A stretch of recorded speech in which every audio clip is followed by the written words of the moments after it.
So after years of being a second shooter, you finally got a chance to photograph your own wedding. Expectations are high, and you may be a bit nervous. Now I have 10 tips that will help you in your journey as a wedding photographer and also for your very first wedding. Tip number 1, the first thing that you'll need to do is to schedule a meeting.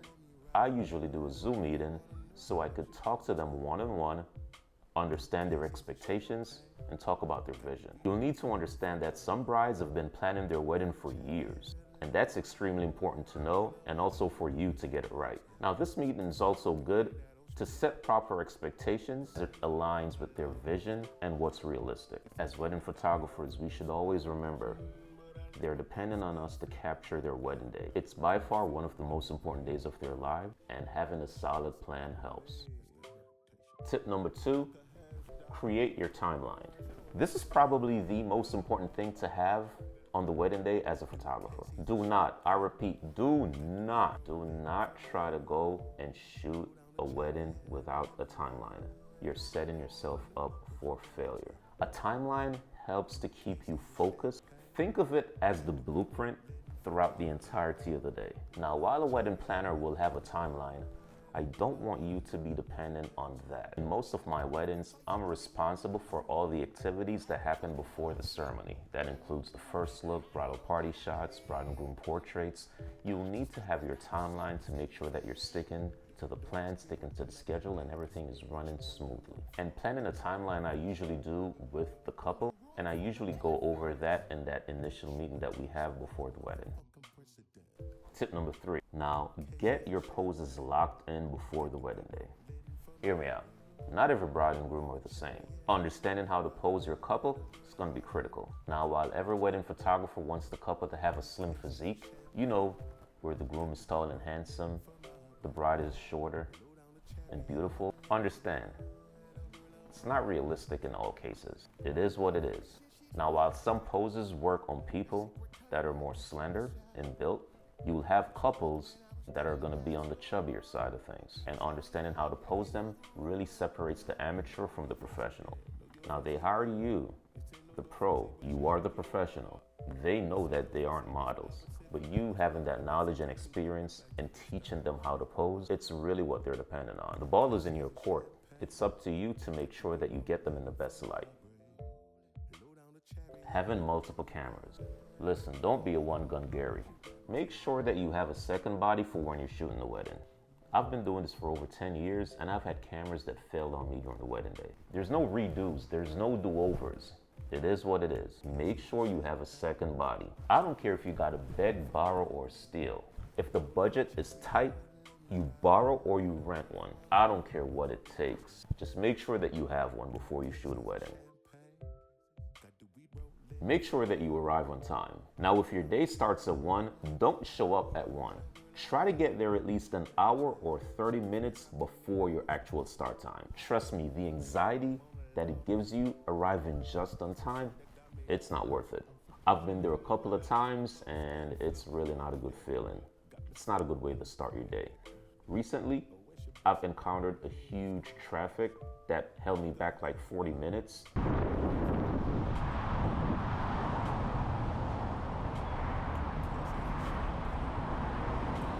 And because I was an hour early, I still arrived 20 minutes before my start time. I didn't let my couple know about it, and they had no reason to know. They have a lot of things on your mind that's crowding it. The last thing they want to know or hear is that their photographer is going to be late. Arrive on time, unload your gear, relax, go over your timeline. Trust me when I say it's the best way to start off your day as a photographer. And since you're on time, I'll need you to scout out the venue for the best places to get portraits. Knowing the venue and understanding where the best spots are will save you a lot of time during the portrait session. Listen, not only makes you look more professional, it helps in your confidence too.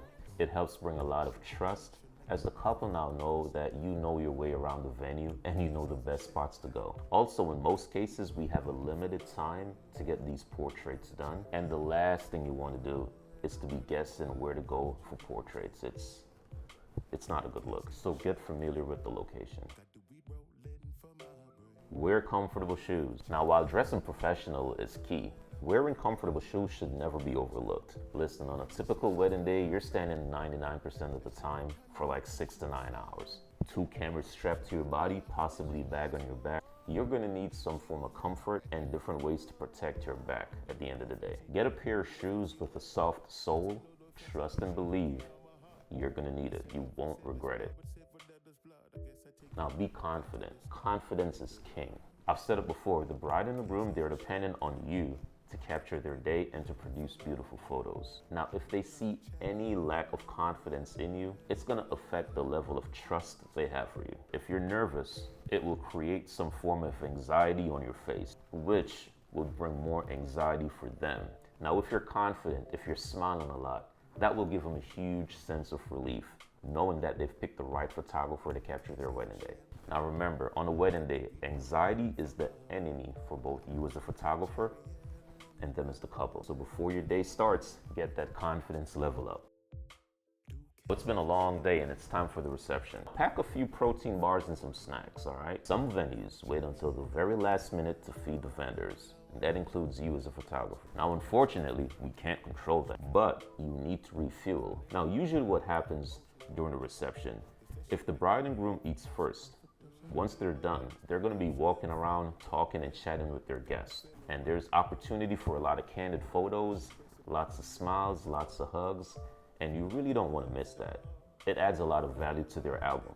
Now you really wanna be around while all of that is happening. The best time to eat is usually when the bride and groom are eating themselves. When the last guests get to eat their meals, they usually start the speeches, and then from the speeches, they jump right on the dance floor. So there's a lot of things that's happening, and you don't want to miss all those opportunities to get photos. Pack a snack, grab a protein bar or two. I promise you it will help. Make sure that you have great people skills. Smiling, interacting with the guests definitely helps. Being a wedding photographer, it's a business of service. It's not only for the bride and the groom, but it's also for the guests that are attending as well. And smiling while you're taking photos helps with everyone's experience as well. I've had numerous compliments from guests from my past wedding. And so many times after the wedding day, the bride and the groom tells me that all the guests really enjoy my presence, they enjoy my energy, and I'm just fun to be around.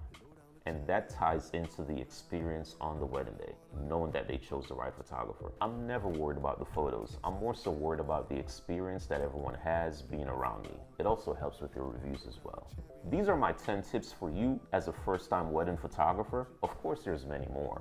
I think these are the key ones in which will help with building your confidence, but also making sure that the day is a success. My name is Marvin and I'm with KMK Photos. I really hope this video helps you in your journey in being a wedding photographer. It can be stressful, but having a good plan, having a great timeline, having the confidence, arriving early, and all the tips that I've mentioned before will definitely help in your journey. All right, follow for more.